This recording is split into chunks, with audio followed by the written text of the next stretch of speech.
Wine tasting is the sensory examination and evaluation of wine. A constantly evolving, specialized terminology is used to describe the range of perceived flavors, aromas, and general characteristics of a wine.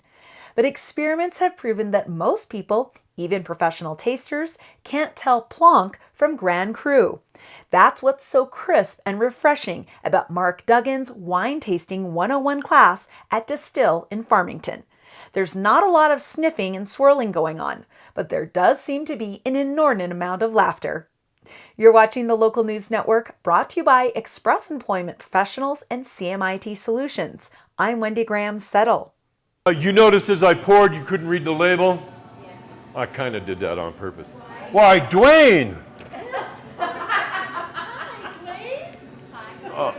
I love filming in New Mexico, especially in the Four Corners.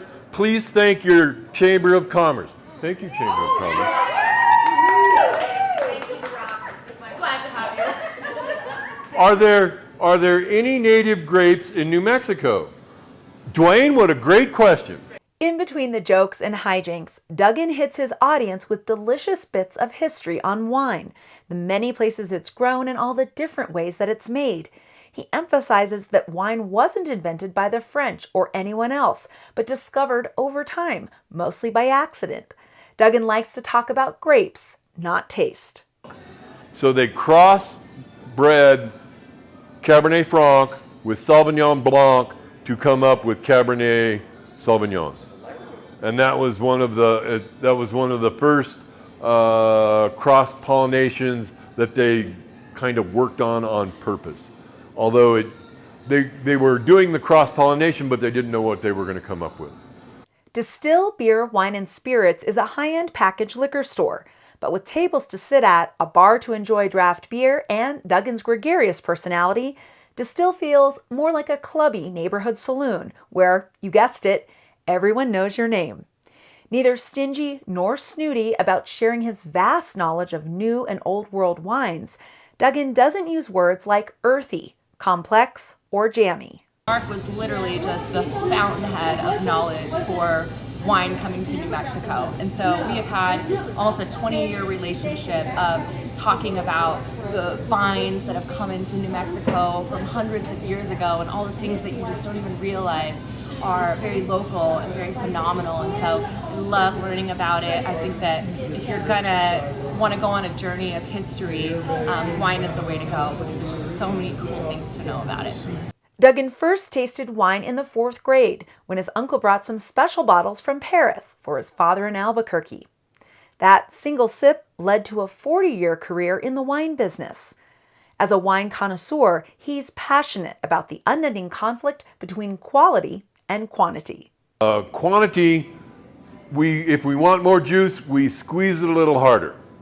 But when we squeeze it a little harder, it crushes the grape seeds inside the must, and it creates a bitterness. And it's that bitterness that we don't like, that we don't see in this wine, because he doesn't want more wine, he wants better wine. But at Distil, the good news is that quality wine doesn't correlate with price. The monetary expense of a wine doesn't preclude the quality of the wine.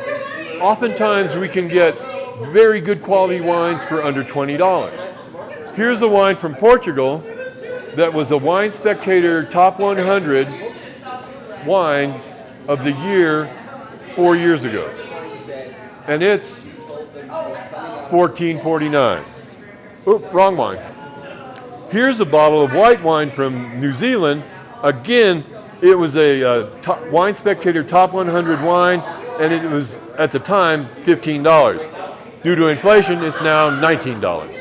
In an hour and a half, the crowd has tasted 7 award-winning varietals from all over the world, and everyone seems to have a hint of a buzz going, some more than others. By the end of the wine tasting, things did get a bit, well, sideways. Duggan's next class is called Rosé All Day. It'll take place at Distil in the next few weeks at 5920 East Main Street in Farmington. Cost is $25. To reserve a spot, go to distilbeerwinespirits.net. Thanks for watching this edition of the Local News Network. I'm Wendy Graham Settle.